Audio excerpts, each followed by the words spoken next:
Est-ce que vous vous êtes déjà demandé combien de coups a duré la partie d'échecs la plus longue? En moyenne, une partie d'échecs dure une quarantaine de coups, des fois un petit peu moins, des fois beaucoup plus. Par exemple, en 2021, lors du match de championnat du monde opposant Magnus Carlsen à Jan Nepomniachtchi, le champion du monde en titre Magnus Carlsen s'est alors imposé en 136 coups, battant alors le précédent record de longévité d'une partie de championnat du monde détenue à l'époque par Kasparov et Karpov. Mais on est encore bien loin de la partie officielle la plus longue de l'histoire des échecs. Pour cela, il faudra remonter en 1989 lors d'une partie de championnat du monde amateur en Yougoslavie.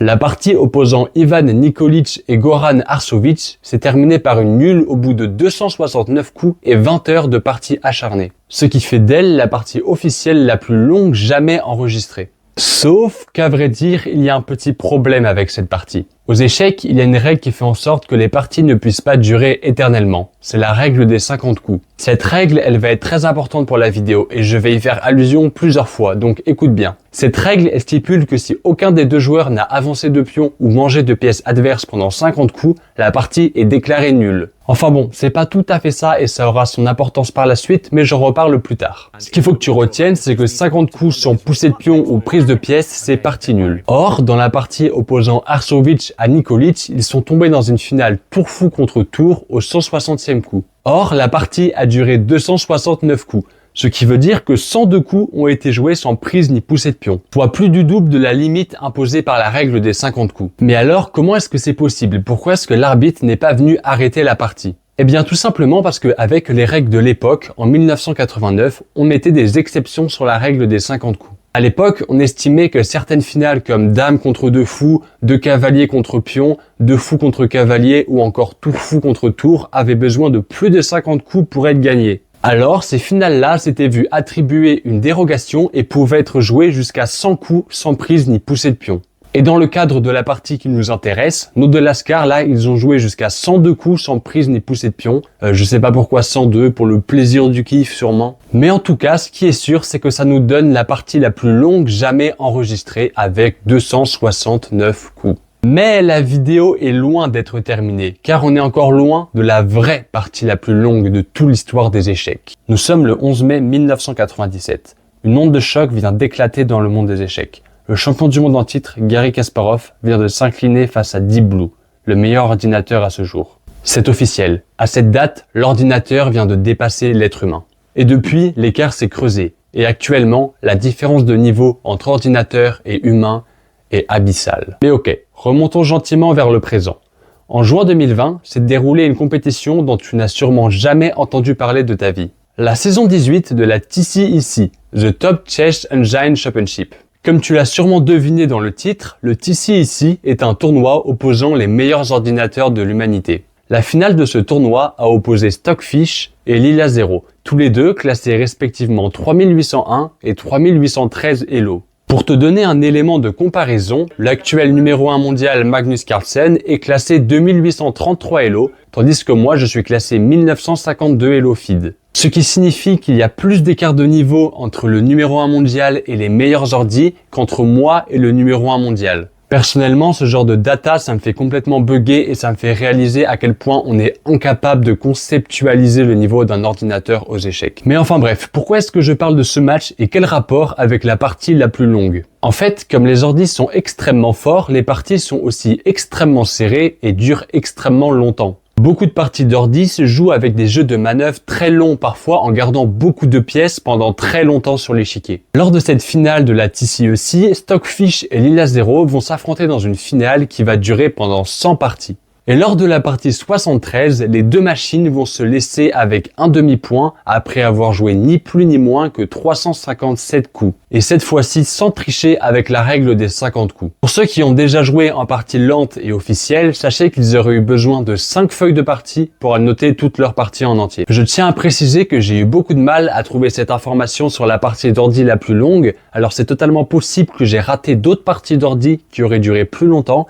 Donc si vous pouvez me le noter dans les commentaires, ça serait super. En attendant, 357 coups, est-ce que là c'est bon, on n'aurait pas trouvé la partie d'échecs la plus longue? Eh bah personnellement, quand je suis tombé sur ce résultat, j'étais pas très satisfait. Alors j'ai poursuivi mes recherches. Et surtout, une question a commencé à trotter dans ma tête. C'est quoi le maximum de coups qu'une partie d'échecs peut contenir mathématiquement si les deux joueurs essayent de jouer la partie d'échecs la plus longue possible? Alors j'ai décidé de faire mes recherches sur cette question et en tout bon zoomer, j'ai décidé de demander à mon grand ami ChatGPT. Je lui ai parlé de la règle des 50 coups pour être sûr qu'il en tienne compte et je lui ai posé la question.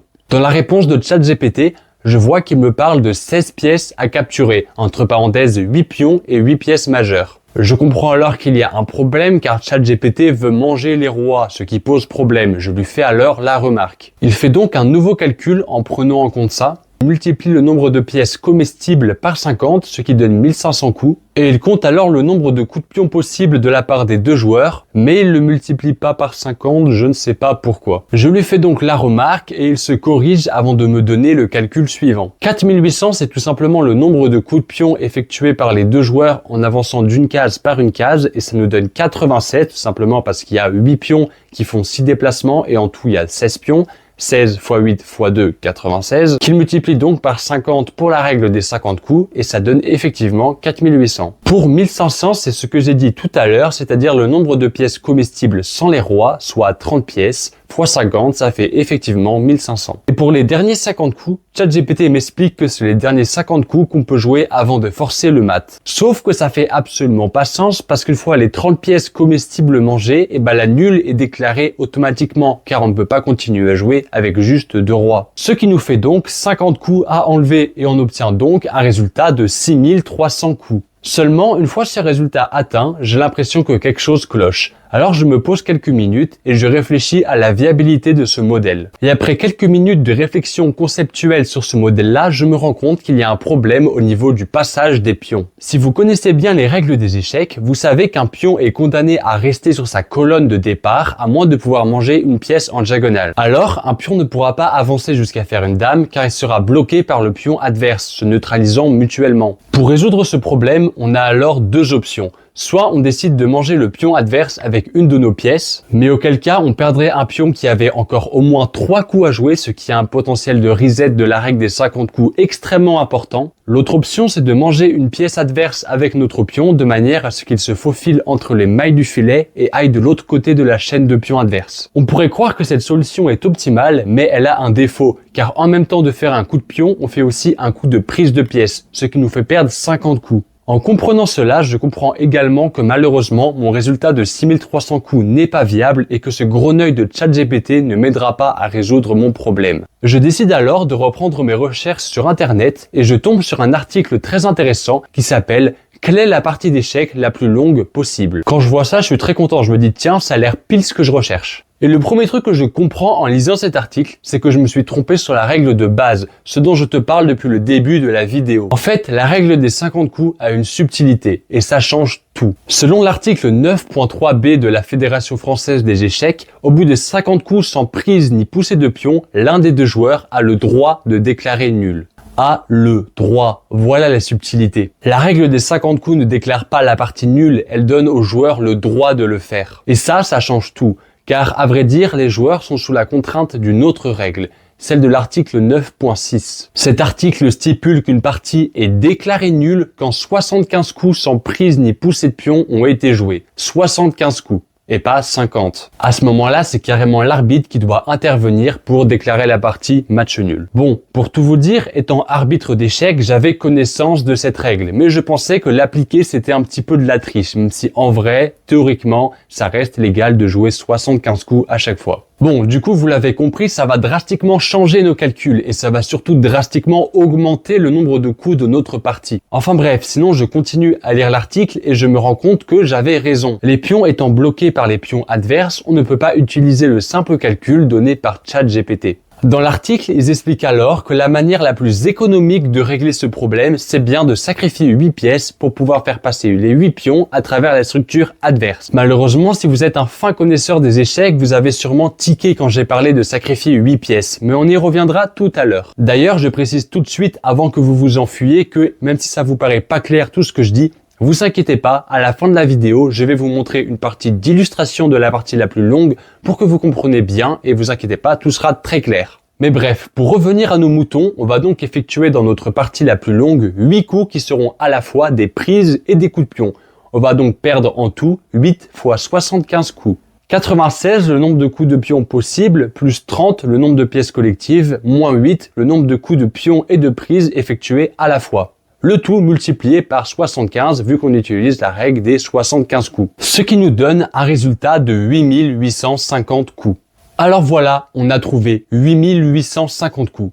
Mais est-ce que c'est vraiment ça la partie d'échecs la plus longue? Eh ben rassurez-vous, il nous reste une dernière subtilité à nous mettre sous la dent. Et accrochez-vous bien parce que celle-là, elle est un petit peu plus difficile à saisir, mais de toute manière, si vous restez jusqu'à la fin de la vidéo, vous aurez une partie pour tout bien comprendre. Ok, comme vous le savez très certainement, aux échecs, c'est les blancs qui commencent. Et pour maximiser la règle des 75 coups, il va falloir que ce soit les noirs qui jouent leur premier coup de pion au 75e coup. Tout simplement parce que si c'est les blancs qui décident de jouer leur premier coup de pion au 75e coup, eh ben il va y avoir un problème. Bah oui, on va pas exploiter la règle des 75 coups jusqu'au bout et on va perdre un demi-coup, ce qui est un problème parce qu'on veut effectuer la partie la plus longue mathématiquement. Sauf que le problème, c'est qu'au 150e coup, ça devrait être à nouveau au noir de jouer un coup de pion, sinon on va encore une fois devoir perdre un demi-temps. Alors le problème, c'est que les noirs vont devoir littéralement jouer seuls. Ils vont avancer leur pion tous les 75 coups progressivement, tandis que les blancs seront bloqués à jouer leur cavalier et leur tour. Mais à un moment donné, les noirs vont devoir arrêter d'avancer leur pion, sinon ils vont finir emmêlés dans la structure blanche. Et ça, on veut à tout prix l'éviter, sinon ils vont être obligés de se manger entre eux. Et ça, c'est absolument pas ce qu'on veut. Alors, à un moment donné, il va devoir y avoir un changement d'initiative. Et c'est donc les blancs qui vont se mettre à pousser leur pion, ce qui va nous faire perdre un demi-temps. Une fois l'initiative récupérée, les blancs vont donc pouvoir imbriquer leur structure de pion à celle des noirs,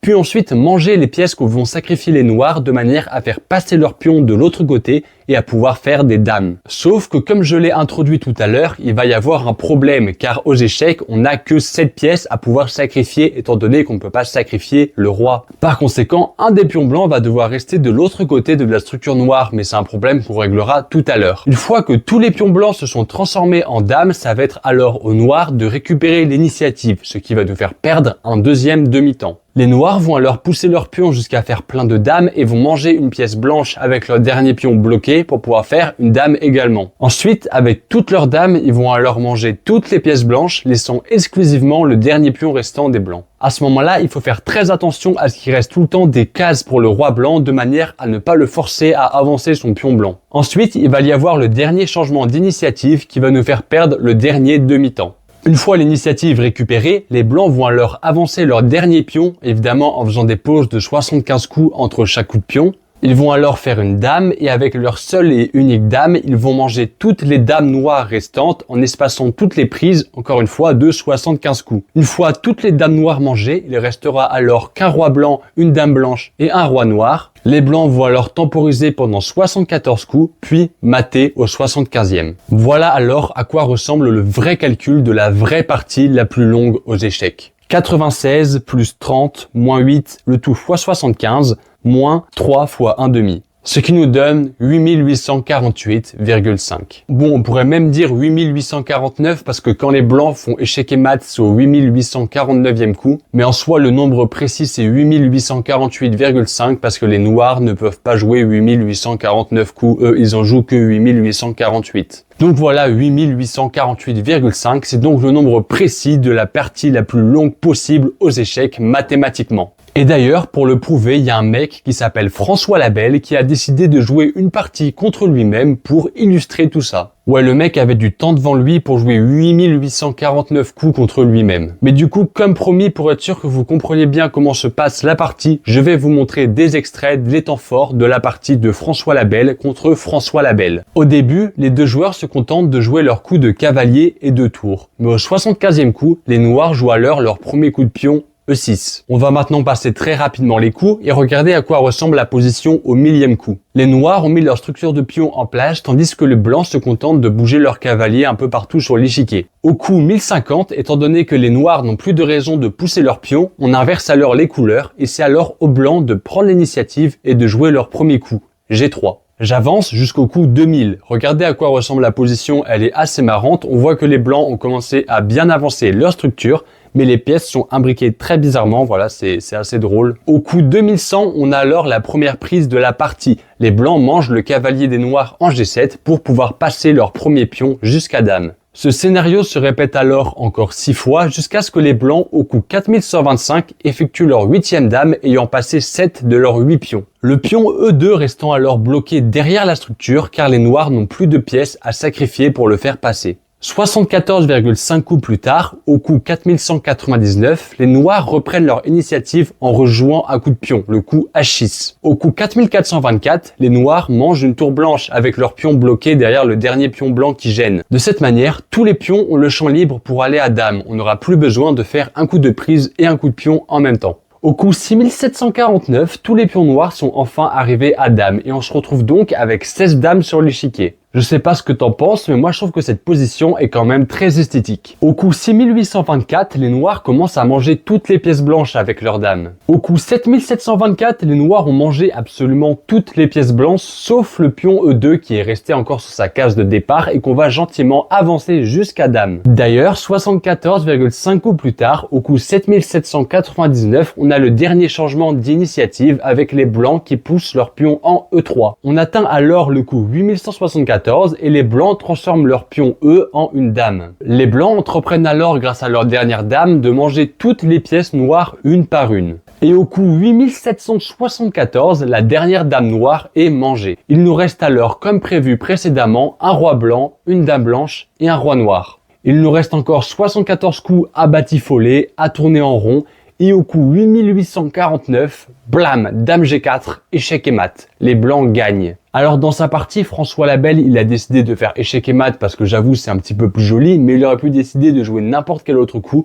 il y aurait simplement une nulle avec la règle des 75 coups. Mais finir par un échec et mat, je suis d'accord que c'est plus stylé. Voilà, j'espère que cette vidéo vous aura plu. Maintenant, vous savez en combien de coups on peut faire durer une partie d'échecs le plus possible mathématiquement. Je sais pas du tout à quoi ça pourrait bien vous servir dans votre vie, mais au moins vous le savez. Je sais d'ores et déjà que cette vidéo va me prendre un temps infini au montage, alors s'il te plaît, si tu peux me laisser un petit commentaire, un petit pouce bleu, un petit partage, tu copies le lien si t'as personne à qui partager, c'est déjà super. Ça me ferait du référencement et je t'en serais super reconnaissant. Sinon, si t'as vraiment apprécié cette vidéo et que tu veux en voir d'autres sur ma chaîne, n'hésite pas à t'abonner et à activer la cloche des notifications si tu veux être prévenu de mes nouvelles vidéos. Sur ce, je te dis à la prochaine, bisous!